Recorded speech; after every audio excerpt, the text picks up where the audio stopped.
What's up, everybody? Doc Dark 185. There's levels to this. I gotta talk a little bit loud tonight because the dryer is going off right now, and I can't wait for it to finish because I gotta get this off my chest.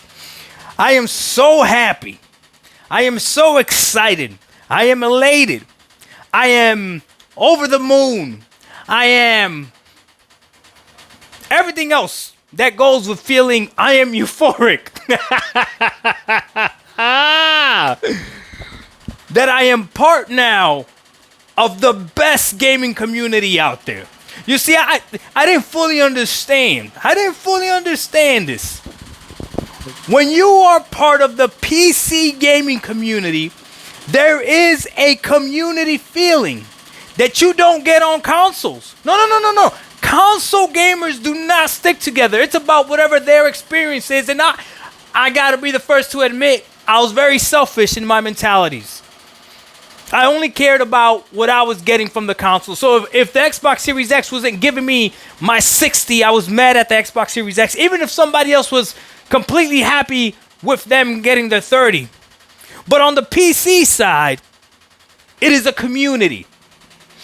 So when I saw that we were rallying up together to take down Sony for trying to make it mandatory to create a PSN account, I thought to myself, Doc, you already got a PSN account. Doc, you already log into other launchers. Doc, you already log into other, what is it called? Put your email in and log into other freaking accounts to play games on PC. So what's the problem, Doc? It's the principle of the thing that if my brethren, my sister on the community of the PC community doesn't want to do this and doesn't want to stand with this, you tell me where I need to go. I will stand by your side. Come on. It's all worth it in the end. And when you have nobody to turn to, just hold on and I'll find you. Listen. I logged on to Steam. I went on to Helldivers and I gave it a thumbs down. And I put in the comics what I put, something to the effect that it's plain wrong that Sony's making us have a PSN account.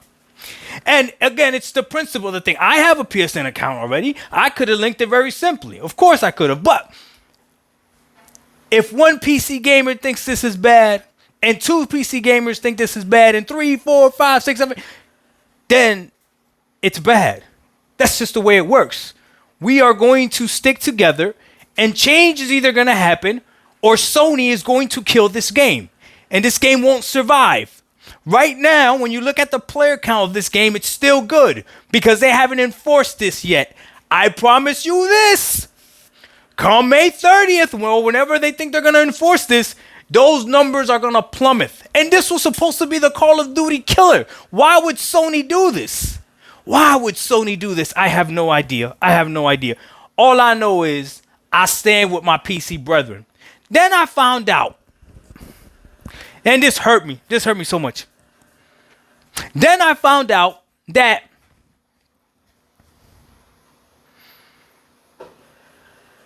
my fellow countrymen in La República Dominicana,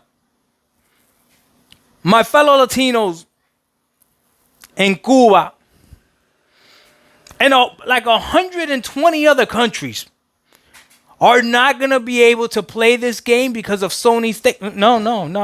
Listen. Now, I didn't even know that this was affecting me specifically, but it is, because this is the first thing that jumped into my mind when I was thinking about this. When I play Helldivers, imagine this would have been the chance for me to find my biological father. Imagine that. Imagine I'm playing with somebody and he says, "Oh, your name is Doc Dark 1985. What's the 1985 for?" And I tell him, "Oh, that's the year I was born," obviously in Spanish. "Oh, se fue el año que yo nací." And then he goes, "Oh, man, that's crazy. So how old are you?" "About 38. I'm like, "Yeah, I'm 38. And he goes, "I have a long lost son that's about 38. I wonder what he's doing right now." And I could have been talking with this guy. It would have been me and him talking back and forth. "Oh, okay. How old are you?" And he would have told me something like, "Well, I'm 75, but I just like to play video games." I'm like, "Oh, okay. You like this game, Helldivers?" "Yeah, I like Helldivers." And maybe we would have friended each other. And we would have played more and more and more. And then I would have been like, well, where you were from? And he would have been like, you know what? I'm from San Francisco de Macorís, Dominican Republic. And I was like, oh, snap, okay. And then I would have asked him, have you ever visited Puerto Rico? And he would have been like, yeah, that's where my long-lost son was born. He was born in Puerto Rico. And then I would have been like, oh, man, that's interesting. I was actually born in Puerto Rico. And then we'd be like, oh, really? What year? And I told him it was 1985, the year of my thing. Right? And then it could have gone from there. And then he would have been like, well, do you like Canepas or Limoncillos? And I would have been like, well, it's the same thing. You're not going to trick me, dog. He's like, oh, wow, okay. And then he would ask me, what's your mother's name? By any chance? I would have been like, bro, that's a little bit weird for me to tell you what my mother's name is. But maybe after a few games, a few leveling up, I would have told him what my mother's name was. And then he would have been like, wait a minute. What's your birth name? And I would have given it to him. And I would have reunited. And it would have closed down so much trauma. I would have been able to have so many answers to questions that I have in life. Like, why did you abandon me and my mom? Like, why did you leave us? Was I an ugly baby? What happened? But now Sony, this is never going to happen because of Sony. All Sony's fault. I am fatherless because of Sony. So there you go. I'm going to give it another bad review. I just thought about this. I got to go on PlayStation and give it a bad review. No, I'm done. Doc Dog 985, there's levels to this. There's some BS. Sony out here breaking families or not allowing families to reunite. We out. Peace.